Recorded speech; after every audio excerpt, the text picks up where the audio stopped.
Basta kaya ko po siya.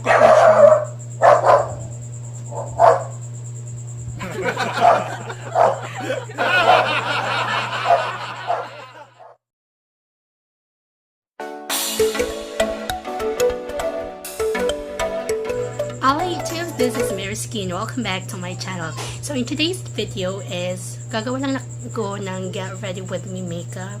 So since I'm going somewhere, so I decided to just do my get ready with me makeup. Ito yung makeup na ginagawa ko kapag aalis ako ng bahay. So this is not going to be a bongga makeup, but just simple and steady. Okay, so without further ado, let's proceed with the video. We will do the foundation. So syempre magfa-foundation ako kasi hindi naman maganda yung skin natin. Meron tayong pores. So while I do this, syempre chichika ko ganun.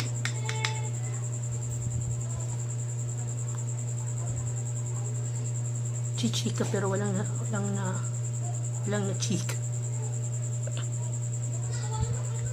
By the way, I'm using my Revlon Color Stay.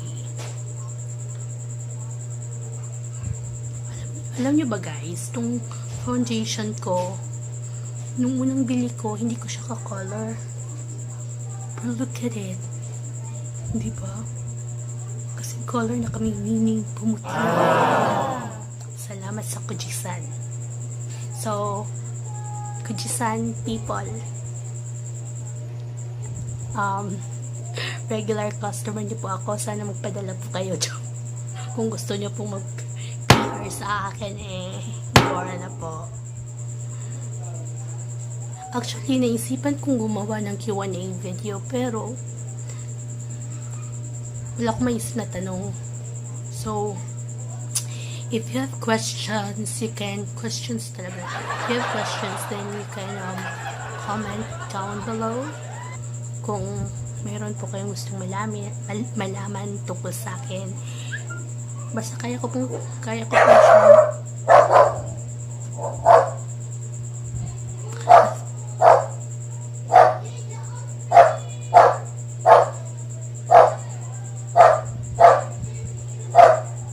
Sige, pabayaan muna natin siyang mag-ingay.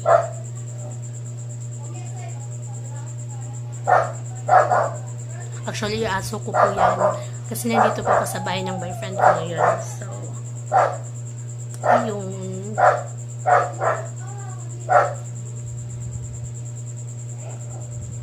may ingay yan kapag may nakikitang pusa. So, ganyan yan.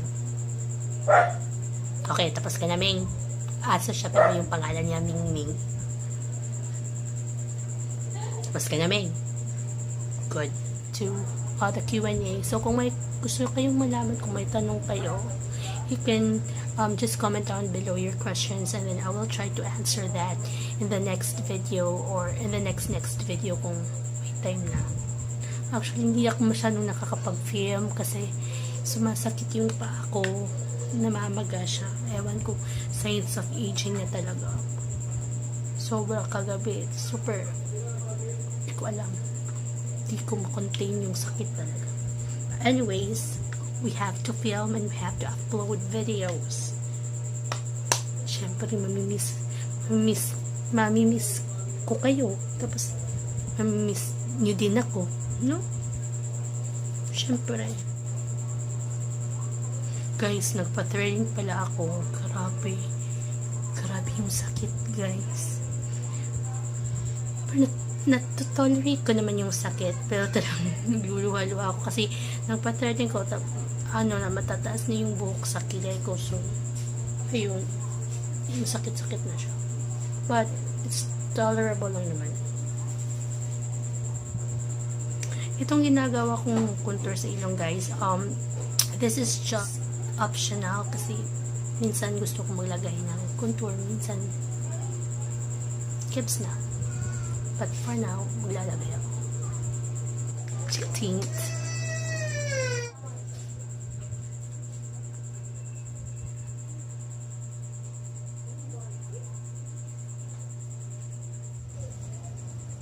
Okay, next ng blush is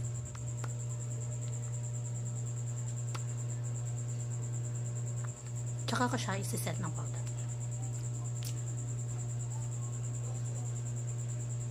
Okay, so ganyan lang po yung itsura ko kapag lalabas ako, usually pag namamalengke, nag-grocery ka lang, ganito po yung itsura. So, konting kilay, blush, tsaka yun lang yung gamit ko, cheek at lip tint. And what else? Ayan, ganyan lang. Pero minsan, or most of the time, nakikita niyo po ako sa labas ng bahay. Wala po akong makeup. Nagme-makeup lang po ako kapag hindi, pag nasa mood ako. This is what I do. But, alright, so this is the final look. And, as I have mentioned, ganito lang po ako lumabas ng bahay. Konting blush at lip tint lang. Konting kilay, of course. Hindi natin kakalimutan yung kilay na yan. So, yeah. So, I hope you liked the video. Please watch the video and then please click subscribe if you haven't subscribed yet. Like the video or comment down below kung anong gusto nyo pong i-comment. Just comment down below. Alright, so that's it. Thanks for watching. Ciao!